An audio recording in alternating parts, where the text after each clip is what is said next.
c'est parti.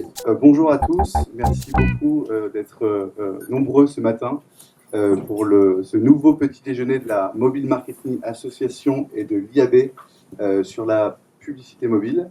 Je suis Nicolas Riol, je suis administrateur de la Mobile Marketing Association et en charge de la commission publicité mobile qui organise ce petit déjeuner ce matin. Et je suis par ailleurs à la tête des Mobilisers, l'entité mobile de Dentsu Aegis Network. Alors avant de revenir plus en détail sur le programme de cette matinée, je voudrais donner la parole à Amaury Deloy qui représente l'IAB ce matin et Franck Terme qui nous accueille dans les locaux de Yahoo ce matin. Merci Nicolas, merci, bonjour à toutes et à tous. Donc je suis présent ici pour accompagner la MMA et pour aussi pousser les associations à travailler ensemble sur des chantiers communs. Alors on sait que c'est l'année du mobile, ça a toujours été l'année du mobile, je trouve ça très fort quand même parce que ça fait 6 ans que c'est l'année du mobile. Moi je trouve que comme nouveau média c'est assez fantastique. Alors je vais pas reprendre les phrases de Tech Leaders qui nous, à la conférence Views cette semaine, qui nous annonçait un chiffre et une évolution majeure de l'usage du mobile aux États-Unis, qui était d'avoir plus de... On parlait des AdWords, est-ce que c'est la fin des AdWords? Et ils expliquaient que c'est la première fois, aux US en tout cas, qu'on avait plus de requêtes qui étaient faites maintenant sur mobile que sur desktop, qui n'est pas encore le cas en Europe, mais qui est un mouvement majeur de fond dans le digital. Et évidemment, le digital intéresse l'IAB, la MMA, donc j'invite et je continue à remercier la MMA de travailler ensemble, parce qu'on a besoin tous ensemble d'avoir des discours unis, communs, de partager les ressources pour fédérer et faire évoluer ce marché encore un peu plus vite qu'il n'a été, puisque finalement ça fait trop longtemps que c'est l'année du mobile, mais cette année ça va être vraiment l'année du mobile, je crois que là c'est en fait. Merci à tous et je vous souhaite une bonne conférence. Bonjour à tous, juste un petit mot, déjà je suis ravi d'accueillir ce petit déjeuner de la MMA au nom de Yahoo, et je suis ravi de vous voir aussi nombreux aujourd'hui, ce qui prouve que, une fois de plus, la MMA a su fédérer et proposer un beau sujet et des beaux intervenants. Et une minute de promo, je voulais vous parler d'un événement qui a lieu à Biarritz les 1er et 2 juin. Vous avez peut-être eu un petit flyer à l'entrée qui s'appelle le eMedia Brand Summit, que vous avez peut-être connu sous un autre nom précédemment. 2 jours de conférences et d'inspiration, de keynote avec des speakers internationaux, réservés aux annonceurs. La MMA est partenaire, Yahoo est partenaire. Donc si vous voulez y aller, n'hésitez pas à envoyer un petit mail à l'adresse qui est sur le flyer, on va venir me voir juste après. Merci beaucoup Franck et merci de nous accueillir ce matin. Je voudrais remercier aussi particulièrement Noombait qui est le sponsor de notre petit déjeuner ce matin et donc, sans qui ce petit déjeuner n'aurait pas eu lieu sans ce sponsoring. Je voudrais vous rappeler que si votre réseau Wi-Fi 3G n'est pas bon, vous pouvez utiliser le Wi-Fi qui est mis à notre disposition. Vous pouvez tweeter tout au long de cette matinée avec le hashtag MMAF. Pendant la keynote notamment, on a notre partenaire Mobile Actif qui diffusera vos tweets sur les écrans. Et puis on a une captation qui est effectuée de cet événement et vous pouvez le retrouver ou le partager par la suite sur notre chaîne YouTube, la chaîne du marketing mobile. Alors au programme ce matin, on va d'abord avoir une intervention de Yahoo et c'est notamment sur voilà, comment communiquer efficacement sur le cross-device et on verra cette solution. On aura ensuite une table ronde. On a la chance d'accueillir le Marketing Digital Manager de l'INSEAD, la prestigieuse école de commerce qui est présente ce matin, ainsi que Liam Abel-Smith et Romain Dubois, qui est responsable média planning chez Leroy Merlin et qui viendront nous faire un retour lors d'une table ronde animée par Jérôme Botellier. Et enfin, on va avoir une étude exclusive dont vous aurez les premiers chiffres aujourd'hui, qui a été réalisée par Noombait Dentsu en partenariat avec l'UDA et la MMA sur l'avis des utilisateurs sur la publicité mobile, sur un angle très particulier. On aura des chiffres notamment exclusifs sur, pour la première fois, le pourcentage d'adblockers par exemple sur le mobile, mais on ne parlera pas que de ça. Vous verrez, on finira là-dessus et puis on a toujours une petite séance de networking à la fin. On va essayer de respecter le timing pour qu'on puisse la voir et boire un café tous ensemble. Je donne du coup maintenant la parole à, ça tombe mal puisque l'écran se coupe à ce moment-là, à Sébastien Noël de Yahoo qui va nous parler du coup de cross-device. Merci beaucoup. Bonjour à tous. Ce que je vous propose effectivement, c'est qu'on fasse un petit point sur la partie cross-device ensemble. Pour commencer, je vais vous poser une petite question pour vous faire participer un peu. Aujourd'hui, qui a au minimum, on va commencer par trois devices en tout. Allez, on va monter un peu. 5 directement. Peu. 5, je dis un ordinateur à la maison, un ordinateur pro, une tablette, un téléphone pro, un téléphone perso. Du coup, ça fait plus de monde. Donc voilà, voilà un petit peu où on en est aujourd'hui, effectivement. Et ce qui nous pose aujourd'hui à tous une problématique qui est de comment répondre aux annonceurs et aux agences et à tout le monde sur la partie tracking cross-device. Voilà. Aujourd'hui, on sait que c'est un retour des annonceurs. 54% des annonceurs déclarent que c'est le plus gros challenge qui arrive, cette partie tracking cross-device. C'est un challenge parce que effectivement aujourd'hui tout le monde utilise plusieurs devices. On sait que, et tout le monde est conscient que la partie cross-device est importante parce que le temps passé sur mobile est supérieur au temps passé sur desktop, ça tout le monde le sait. Et tout le monde sait aussi que malheureusement, les conversions se font encore toujours plus sur le desktop que sur le mobile. Donc comment faire aujourd'hui pour être pertinent, pour suivre son utilisateur tout au long de son parcours? On va essayer de le faire avec du cross-device. On s'est rendu compte que réussir à retrouver, à remapper ces utilisateurs en cross-device, ça va nous démultiplier, doubler au minimum le nombre d'informations qu'on va avoir sur ces utilisateurs. Donc comment est-ce qu'on peut faire aujourd'hui pour retrouver ces utilisateurs? C'est ce qu'on va essayer de voir ensemble et c'est ce que nous avons mis en place chez Yahoo avec ce qu'on appelle le cross-device graph. Ce cross-device, on le fait sur plusieurs éléments. Premier élément, c'est qu'on a la chance aujourd'hui d'avoir un certain nombre d'informations sur tous nos utilisateurs. Chez Yahoo, effectivement, on vient consommer du média, donc on va pouvoir retrouver les habitudes de consommation média et retrouver les informations consommation média. On a une boîte mail, donc on va pouvoir retrouver les informations que les personnes reçoivent de mails commerciaux. On a toute la partie aussi search, donc on va pouvoir retrouver les requêtes des utilisateurs cross-device. Et bien entendu, on a aussi toute la partie mobile. La partie mobile, chez nous, on le fait énormément avec le SDK Fleury, qui fait partie d'Yahoo. Pour juste vous redonner un petit peu de chiffres, Fleury, c'est plus d'1 milliard de devices traqués. C'est en moyenne tous dans la salle. On a à peu près tous 7 devices traqués sur nos téléphones par le SDK Fleury. Donc tout ça, ça nous donne énormément d'informations. On a réussi sur nos 1 milliard d'utilisateurs globaux remappés plus de 460 millions au moment, il y a à peu près un mois et demi, et aujourd'hui on est remonté à plus de 600 millions de devices remappés. Et tout ça, ça nous permet effectivement à date d'avoir une identification de tout ce qui est ad call. Donc dès qu'on a effectivement une demande de publicité, on va pouvoir la remapper via nos différents services. Alors, comment on le fait? De manière en fait assez simple. On va faire comme tout le monde, on va d'abord travailler sur une base vérifiée ou exacte ou loguée, où on va effectivement avoir la possibilité de retrouver les utilisateurs via le login Yahoo, qui soit fait sur la boîte mail, sur les applications comme Flickr, sur le mobile, etc. Donc cette partie-là est assez simple et ça va être la base de ce qu'on va appeler toute la partie inferred, probabilistique. Sur cette partie probabilistique, on va travailler effectivement en base sur les informations loguées. Ensuite, on va faire comme tout le monde, on va utiliser les signaux Wi-Fi. Donc je suis chez moi le matin, j'ai mon ordinateur qui est allumé, il est sur un signal Wi-Fi, j'ai mon téléphone portable aussi qui est allumé, il est sur le même signal Wi-Fi, je vais au travail, je suis sur un autre signal Wi-Fi avec un autre ordinateur qui est celui du bureau, et je réussis à dire que cette personne-là, ça doit être la même, puisqu'il est sur les mêmes signaux Wi-Fi. Premier point important. Deuxième point, c'est que chez moi, j'ai mon épouse aussi, qui a aussi un téléphone portable.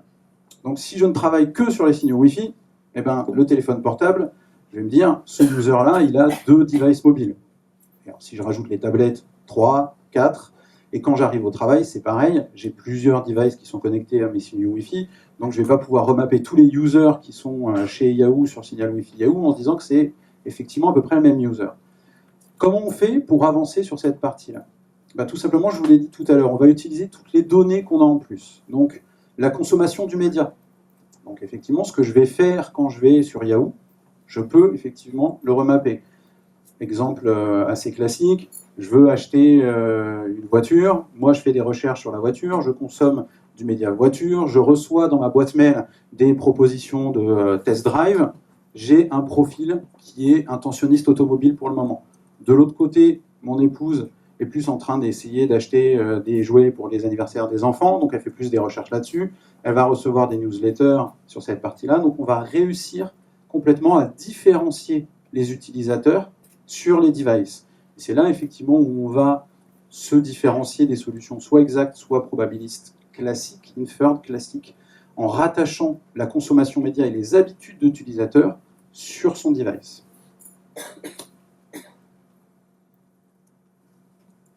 À quoi ça nous sert? Parce que c'est bien de faire du cross-device, c'est intéressant de faire du cross-device, mais il y a plusieurs applications à la partie cross-device. Première application, c'est effectivement toute la partie targeting. La partie targeting, ça va être intéressant parce qu'on va pouvoir adresser des messages spécifiques aux utilisateurs au moment où ils sont sur un device qui correspond à ce qu'on veut faire. On le disait tout à l'heure, la plupart du temps, le device mobile, ça va nous permettre de travailler sur la première requête, mais ce n'est pas forcément là où on convertit. Donc les messages de conversion, on aura la possibilité de les adresser plus sur le desktop. Donc, on va rajouter un créneau possible sur le targeting qui sera celui du desktop. La possibilité de targeting, ça va aussi nous permettre de gérer tout ce qui est frequency capping. Je vais avoir un véritable frequency capping sur l'intégralité de mes devices. Ce n'est pas juste un frequency capping sur le desktop, un frequency capping sur le mobile, in-app pour certains et web sur l'autre. Donc ça nous permet vraiment d'avoir des informations sur cette partie-là. Ça va aussi nous permettre de travailler toute la partie performance. On sait aujourd'hui que, selon des études, et je vous montrerai un case study ensuite, on a de meilleures performances quand on arrive à adresser un utilisateur avec un message cohérent sur l'intégralité des devices. Ça fait plus de trois fois plus de performance sur cette cohérence-là. Et puis dernièrement, c'est aussi important, on s'est bien targeté, on a de meilleures performances, mais pour faire tout ça, il faut être capable de le mesurer aussi. Donc comment est-ce qu'on peut le mesurer? L'avantage, c'est qu'en intégrant toutes ces capacités, ciblage, performance et mesure à l'intérieur, on va avoir la capacité de savoir qu'effectivement, le premier point de contact, il a été fait par exemple sur le desktop, mais il a converti sur mobile, il a été fait sur mobile, il a été converti sur desktop, etc. Donc ça, c'est vraiment, vraiment important d'utiliser cette partie cross-device pour ces trois capacités-là. Un petit case study, justement, sur ce qui a été fait sur un annonceur du retail avec un site online. Le petit tableau que vous voyez là, ce n'est pas juste un tableau classique qui a été fait pour mettre dans un rapport. C'est un rapport qui est automatiquement sorti de notre DSP aujourd'hui, qui intègre directement cette partie cross-device et qui va nous permettre de travailler sur plusieurs choses. La première, c'est on va voir la répartition des achats médias. Donc là, on le voit, on est à 88% de distribution sur la partie desktop, à peu près 5 sur la partie téléphone et 7 sur la partie tablette. On va retrouver derrière où est-ce qu'on a effectivement été diffusé sur un premier contact. Là, on va suivre ce qu'on fait sur du desktop, on fait du post-view ou du post-click, on a la capacité de faire les deux, de choisir ses fenêtres, et on va retrouver où est-ce que la conversion s'est faite. Donc si je prends la partie plus à gauche, on se rend compte que sur la partie desktop, on a 88% du premier contact qui a été fait sur cette partie-là avec un ciblage desktop, et 80% des conversions sont arrivées sur la partie desktop. Ce qui veut dire que des personnes qui ont été touchées en desktop ont converti sur de la tablette et sur du téléphone. Ça nous donne la capacité de faire exactement le même schéma sur le téléphone. On a mis un budget sur la partie directement device mobile. On a attribué 5% de ce budget sur le device mobile. Par contre, ça nous a apporté 7% de conversion. C'est-à-dire qu'aujourd'hui, on s'est rendu compte que pour ce client-là, on avait plus de conversion sur la partie mobile suite à un premier contact sur le mobile que sur la partie desktop. Donc ce que ça nous donne comme information, ce type de rapport-là aussi, ça va être la partie ICPA. Donc là, on voit qu'on a une meilleure rentabilité si on fait effectivement du targeting desktop que si on fait du targeting du targeting mobile, que du targeting desktop. Après, c'est une étude, on peut en tirer les enseignements qu'on souhaite. Ce qui va être intéressant là, c'est de se dire qu'effectivement, on pourrait basculer une partie de son budget de desktop pur, d'une volonté, on va dire, annonceur, sur du mobile, parce qu'on a un CPA, effectivement, qui est plus important sur la partie desktop. Voilà tout ce qu'on met aujourd'hui à disposition. Donc, ça met effectivement en musique, ce que je vous disais tout à l'heure, les 3 capacités qui nous paraissent importants chez Yahoo sur la partie cross-device, la mesure, le ciblage et la touche, et effectivement les capacités de gestion de ces campagnes pour avoir des scénarios spécifiques.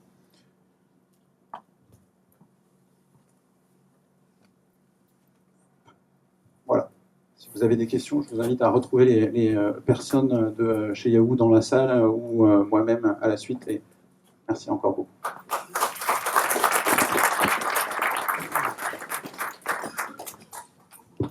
Merci beaucoup Sébastien. Je pense qu'après ça, on comprend tous l'intérêt du cross-device et comment finalement ça revalorise aussi les campagnes de publicité sur mobile, notamment dans une optique de performance.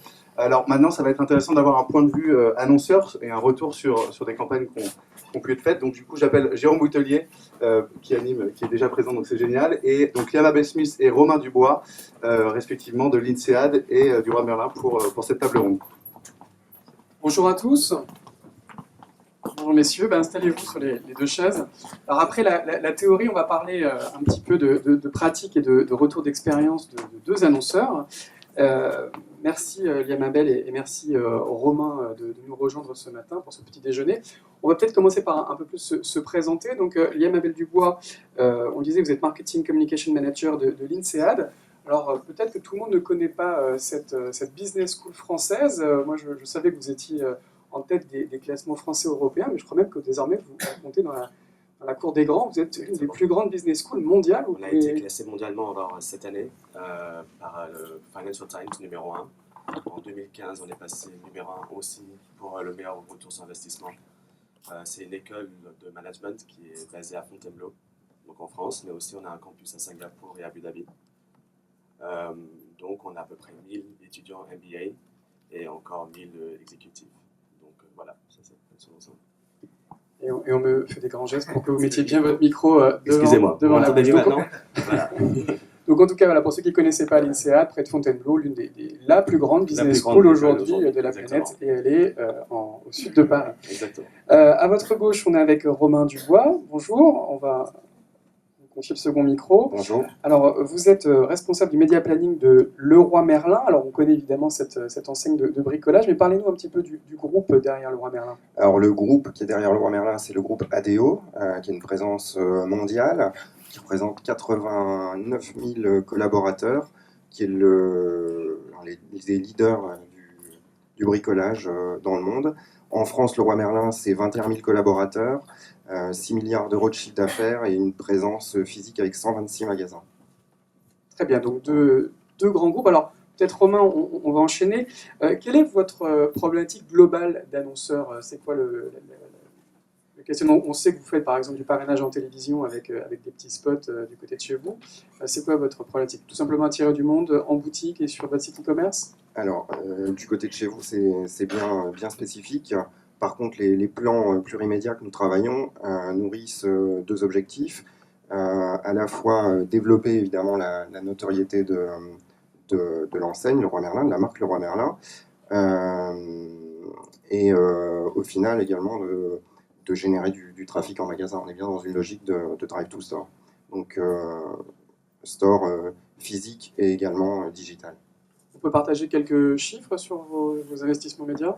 Non, ça reste on est une enseigne qui a peu l'habitude de communiquer et donc on va pas rentrer dans le détail des En tout cas, pour un chiffre d'affaires de 6 milliards, on imagine que c'est significatif comme investissement. On a des investissements, oui, mais puis après, de toute manière, on peut avoir des informations par la pige Kantar. Donc, voilà. Très bien.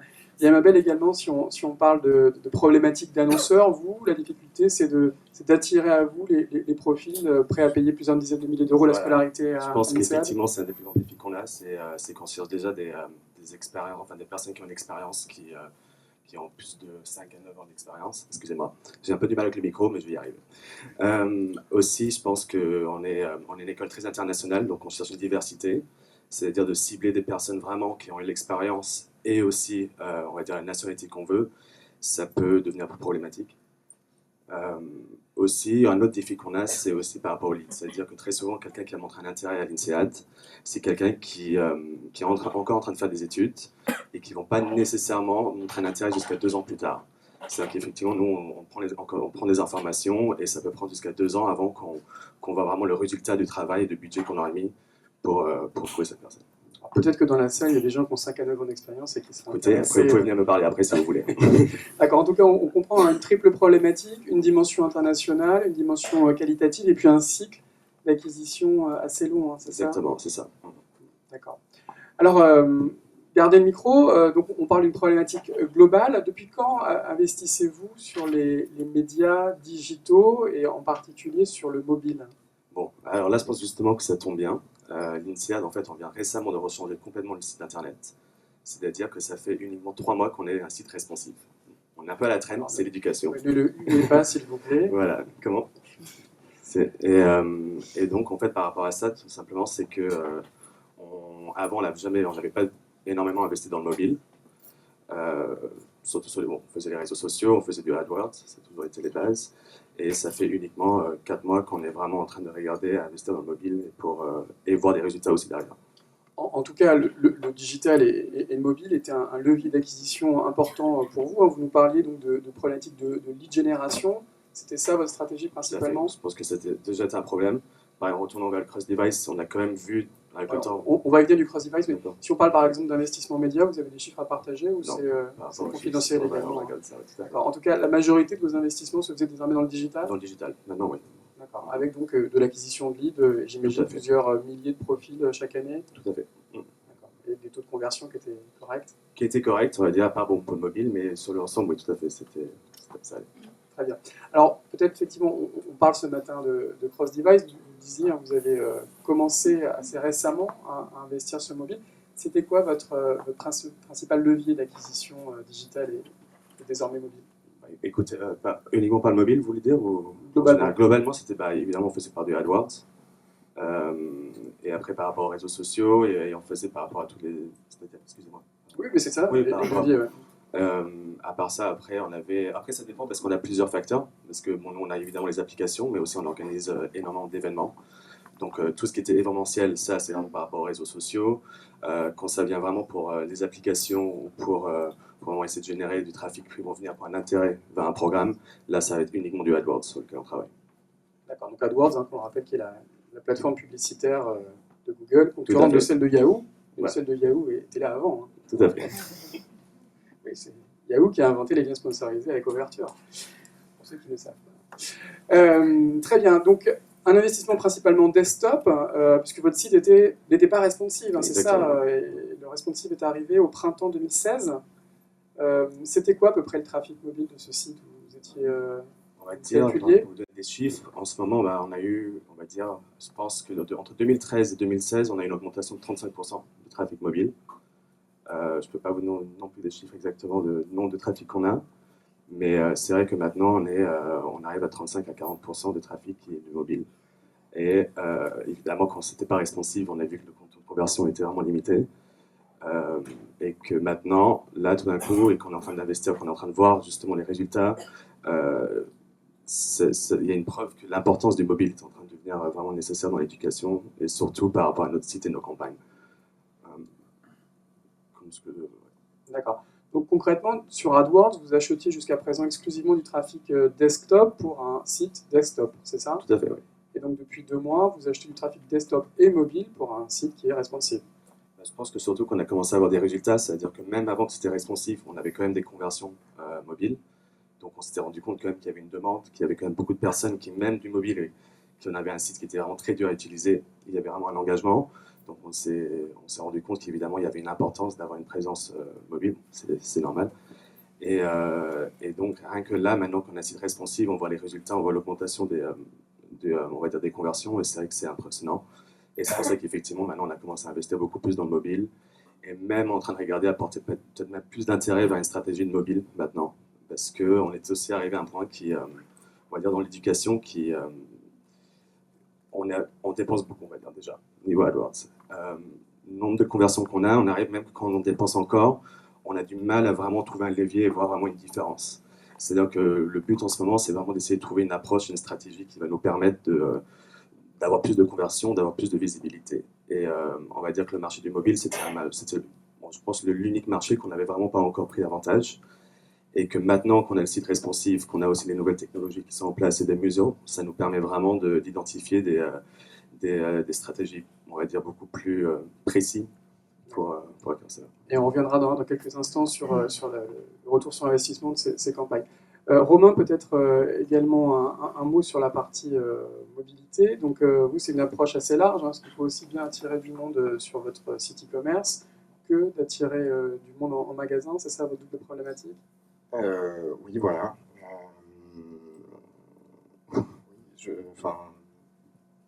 Sachant que on crée des dispositifs effectivement qui s'inscrivent dans cette logique Drive to Store.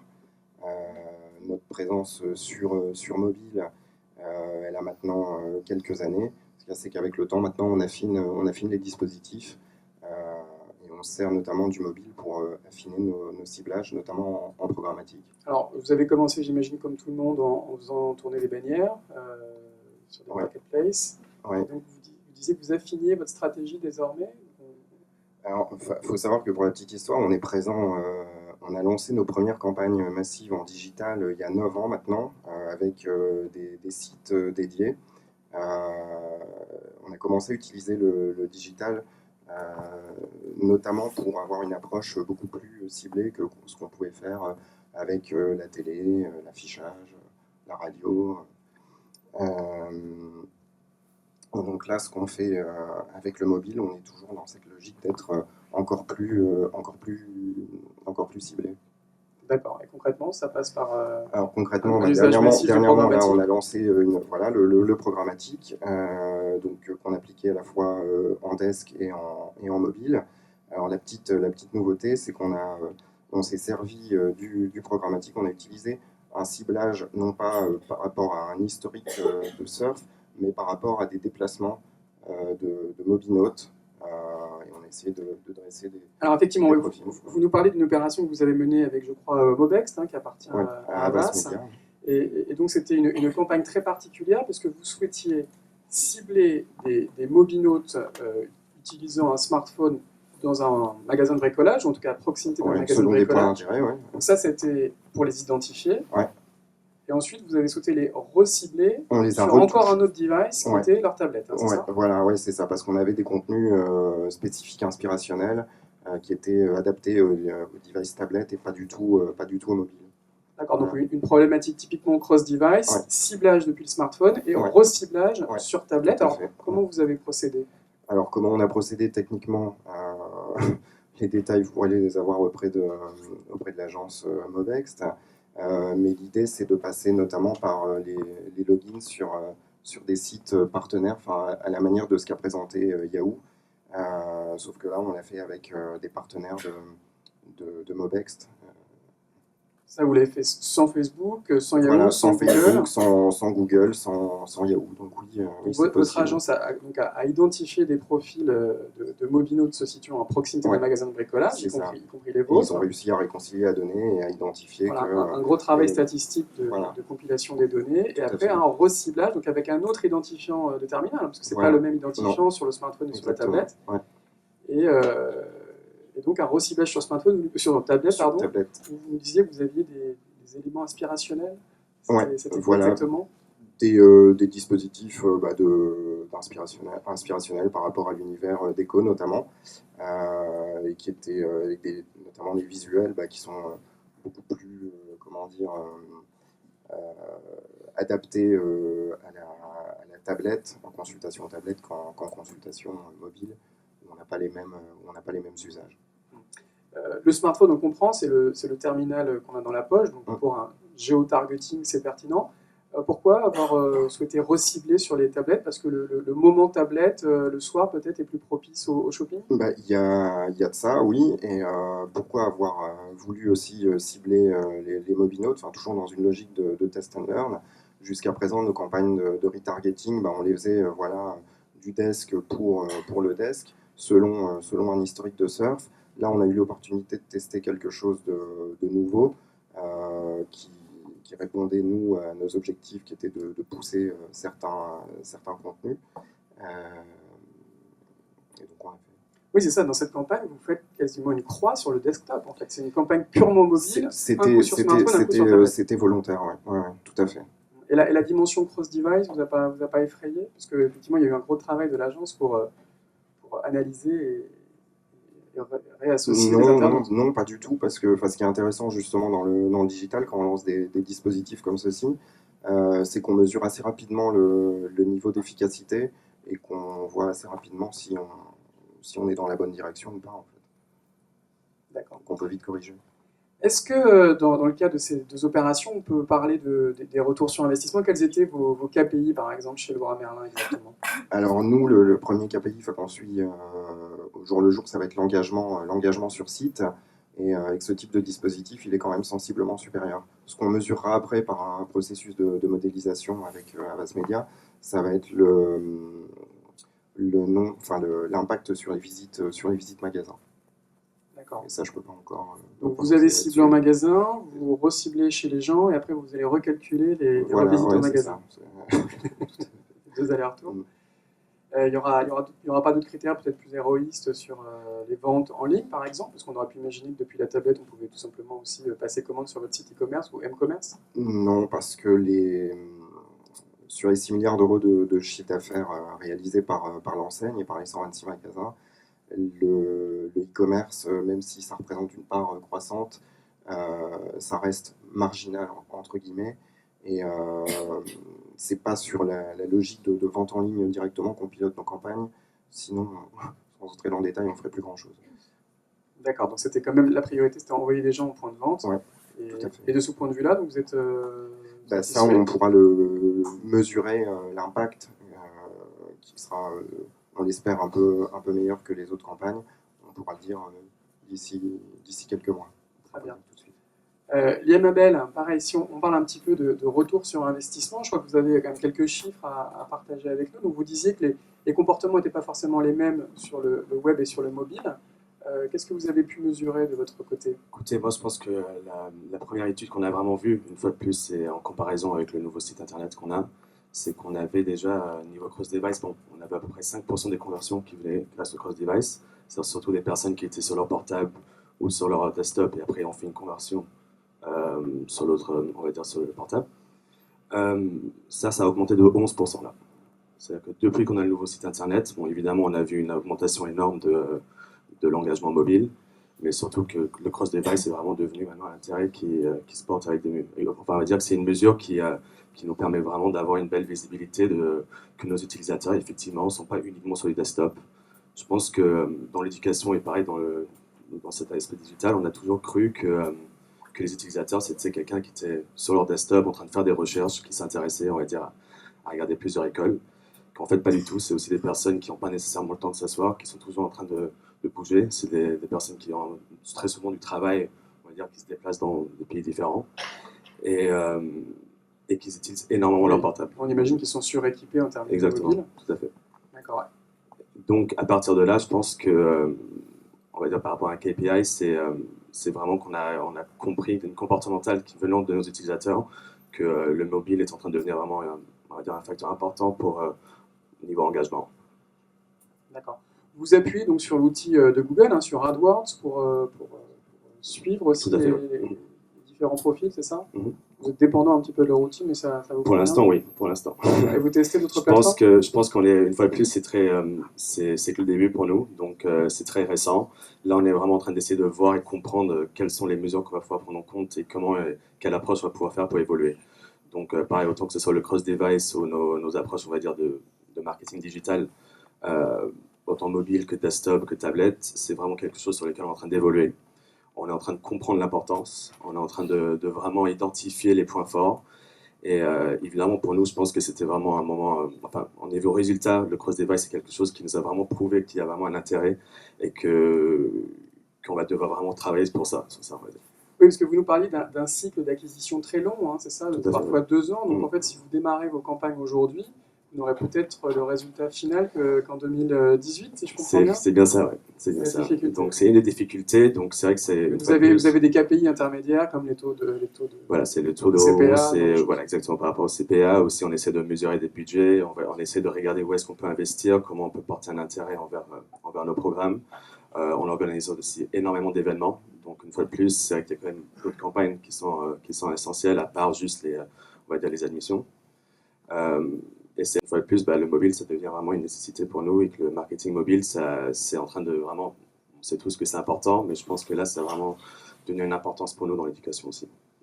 Romain nous parlait de géotargeting. Est-ce que vous feriez des campagnes, par exemple, en ciblant des villes comme en Josas au hasard?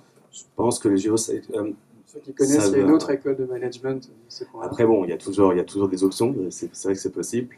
Je pense que nous, une fois de plus, on est vraiment à la collection de data pour essayer de comprendre exactement quelle est la meilleure façon d'engager et trouver vraiment on va dire des prospects qui sont vraiment de qualité.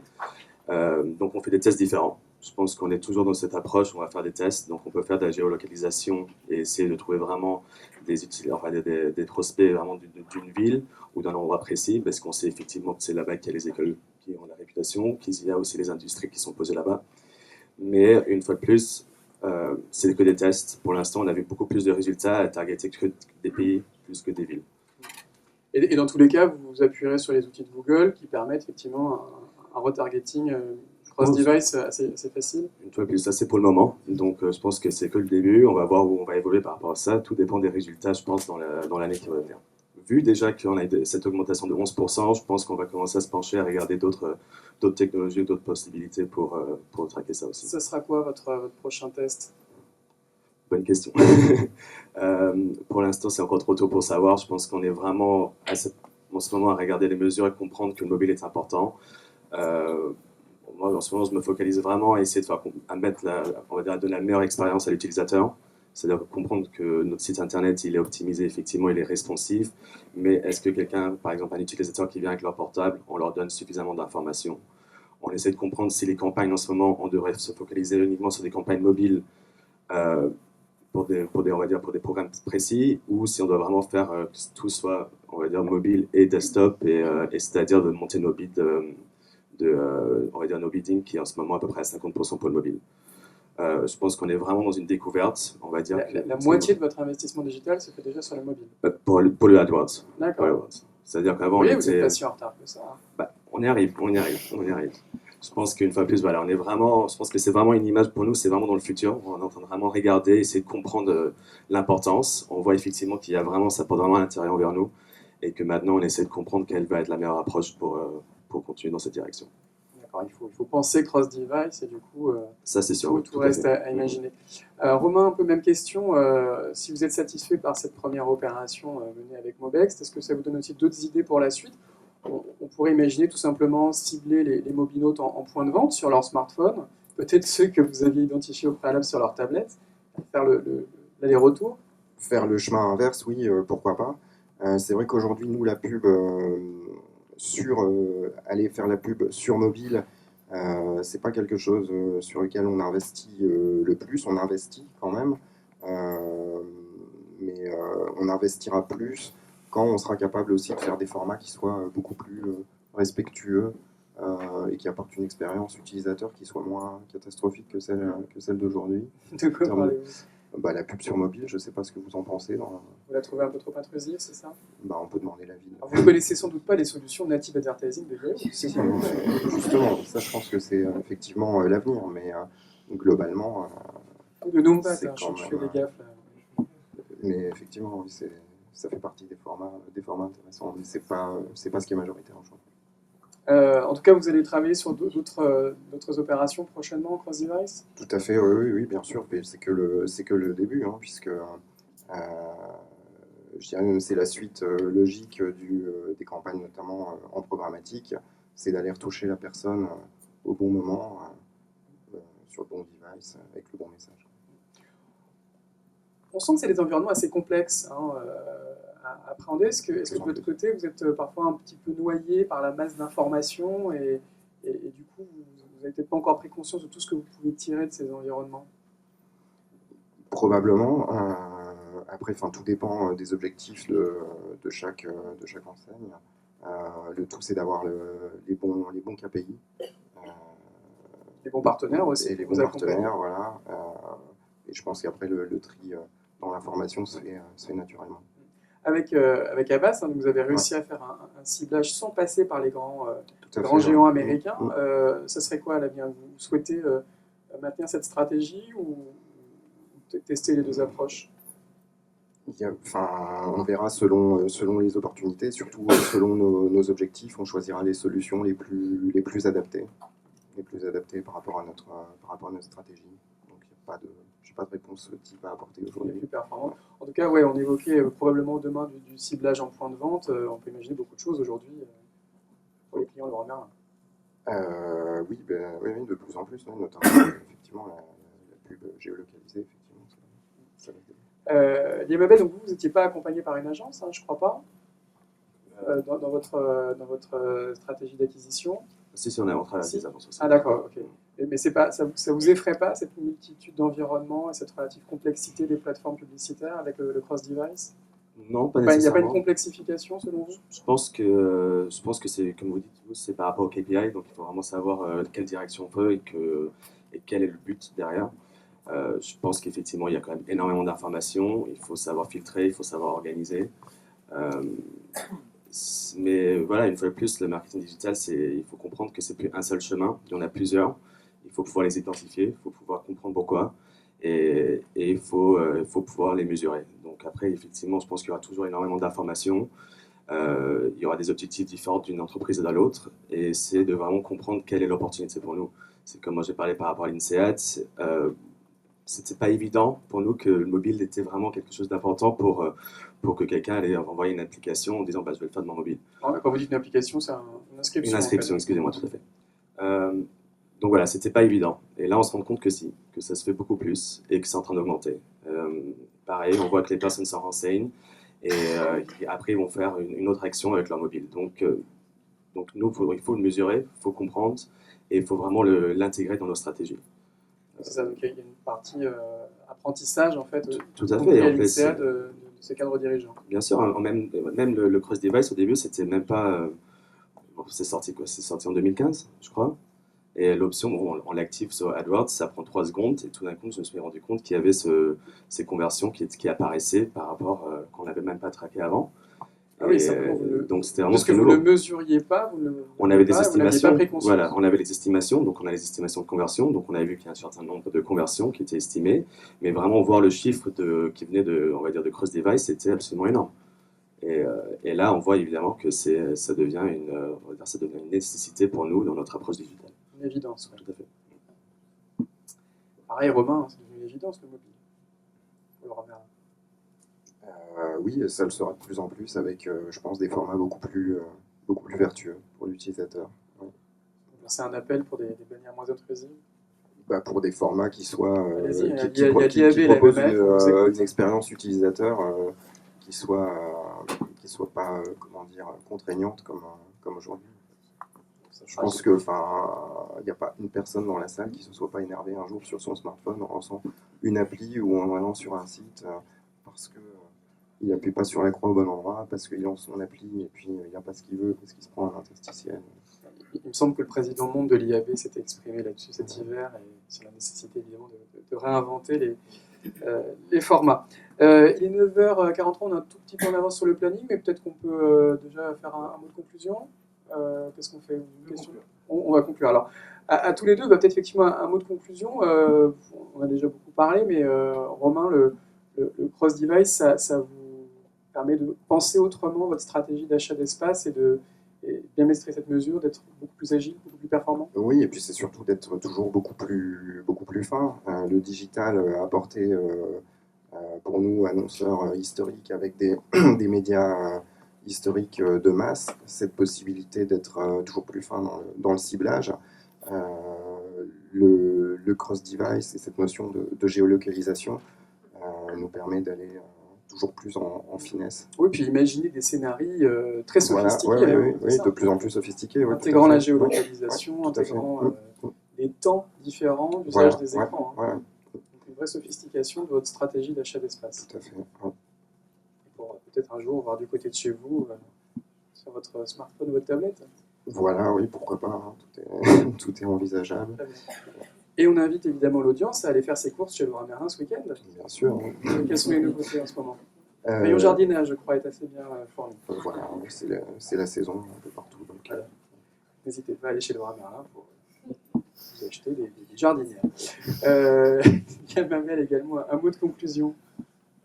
Écoutez, pour moi, je pense que la conclusion, c'est que le cross-device, ça va vraiment nous permettre de comprendre nos utilisateurs, vraiment comprendre dans quelle direction il faut prendre et pour, on va dire, donner la meilleure expérience.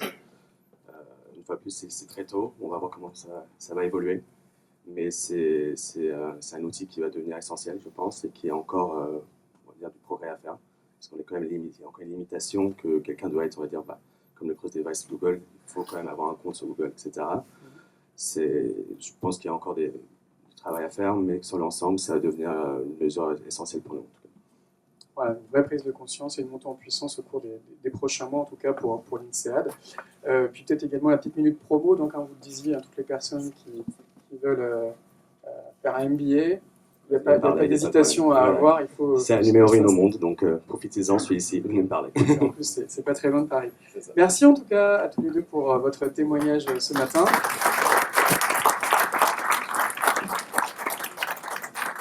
Juste peut-être pour conclure sur ce point, le cross-device, on peut avoir l'impression que c'est complexe. Et juste, il y a un point, je crois que c'est Diana Smith qui disait ça. En 3 minutes, vous pouvez demander à votre agence, en tant qu'annonceur, vous le faire directement. Vous pouvez activer sur AdWords, qui est souvent, quand un annonceur fait du digital, c'est sans doute le premier faire la chose qu'il fait en général. Vous pouvez aujourd'hui activer, demander un rapport cross-device, et vous verrez peut-être que vous ne le saviez pas, mais vous avez déjà 5, 10, 20% de vos conversions qui l'étaient. C'est une première approche et c'est très facile à mettre en œuvre.